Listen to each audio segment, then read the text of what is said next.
Sementara itu pemirsa, sebagai upaya mencegah penyebaran virus COVID-19, pemerintah Kota Denpasar melakukan penyemprotan cairan disinfektan di sejumlah fasilitas umum. Salah satu sasarannya adalah area Pasar Badung. Penyemprotan disinfektan dipimpin langsung Wali Kota Denpasar, Ide Bagus Rai Dharma Wijayamantra.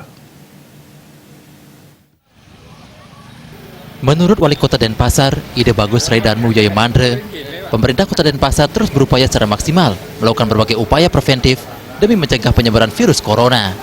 Selain terus menyosialisasikan cara-cara pencegahan penularan virus dengan menggandeng desa, lurah, hingga ke banjar-banjar, langkah lainnya adalah pengecekan suhu tubuh dan penyediaan cairan pencuci tangan atau hand sanitizer di ruang publik, kantor, sarana transportasi siswa, dan sekolah-sekolah.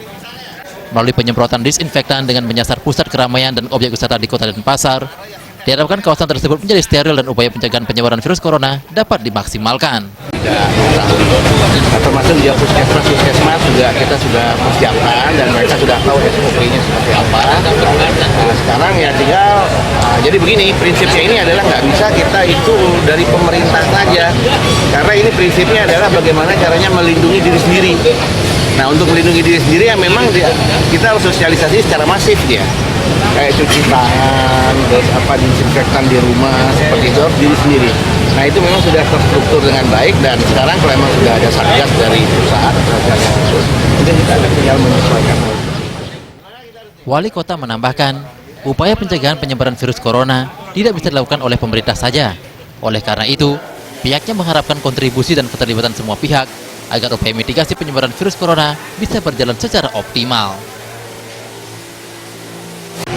Tanpa ada kesadaran bersama ini tidak akan mungkin bisa melakukan dengan masif. Dan kita juga harus melihat dalam arti, memang kita belum KLB di sini ya, tapi kalau mitigasi itu perlu simulasi semuanya.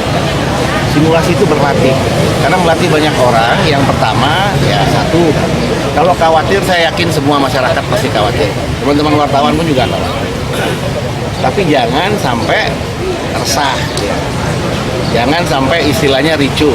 Tapi juga jangan menganggap enteng, itu aja. Nah, ini yang paling penting seperti itu. Jadi tingkat sosialisasi kita udah masif, cuman tingkat pemahaman daripada masyarakat mungkin kita akui belumlah terlalu terlalu signifikan itu. Mungkin kalau tingkat pemahaman masyarakat itu dia sesuai dengan perkembangan berita.